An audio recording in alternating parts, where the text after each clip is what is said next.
Hello students, welcome to biology e-learning classes, and today we will go through the practical class, right?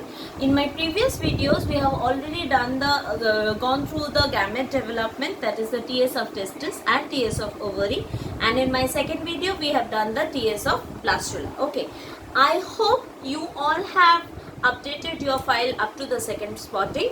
Today we will be starting with the third spotting, that is study of flowers which is being pollinated by different types of agencies. Okay, now before we come to this, you all have studied the second chapter of your biology, which is sexual reproduction in flowering plants, where we have already studied pollination. What does actually pollination means? That it is transferring of pollen grains from the male anther of a flower to the female stigma of another flower. Since we are studying by different agencies, obviously here the cross pollination will take place and no self pollination will take place. Now pollination can be carried out by different agents like wind, water, birds, insects, etc.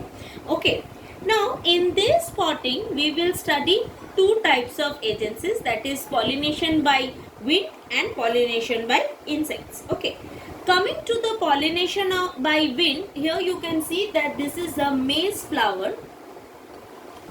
This is the structure of a maize flower which is being pollinated, whose pollen grains are being pollinated by wind. Okay, and this pollination by wind is actually called anemophily.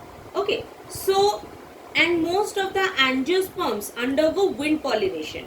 Okay, so what is the characteristics of this type of flowers? They do not produce any kind of nectar or fragrance. In these flowers are being pollinated by wind. The microsporangia hang out of the flower. Okay, and the flower is too much open and exposed. The pollen grains are actually exposed. Okay, as the wind blows, the pollen grains are very light in nature, and this lightweight pollen grains blows with the wind. Okay, the pollen gets accumulated on the feathery stigma of the particular flower. Obviously they might get attached to any flower, but due to pollen pistil interaction, formation of pollen tube does not take place. Okay, with every flower.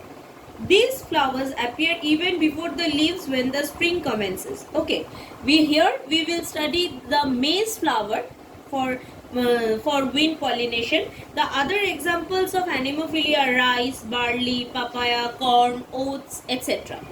Next, we will come to pollination by winds. Okay, now pollination by insects. Okay, so what is the main characteristic of the flowers which are being pollinated by insects? They are bright colored and they produce nectar.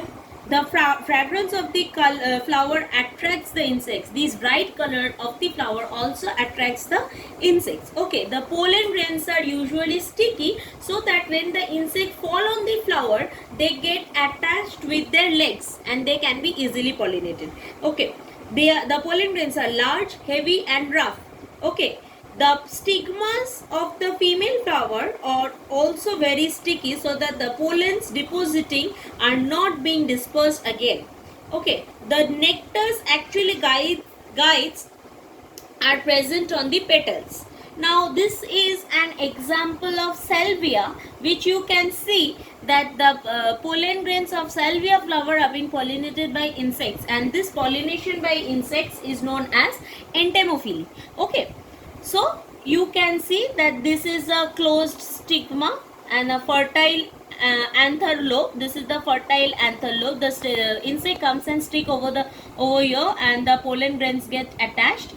Okay, and this is how the pollination takes place. Other examples which are being other flowers whose pollen grains are pollinated by insects are magnolia, aster, lithops, etc. So today up to this, in my next video we'll go through with the next spotting. Okay, please keep updating your file, and if you have any doubts, feel free to ask in the comment section. Thank you.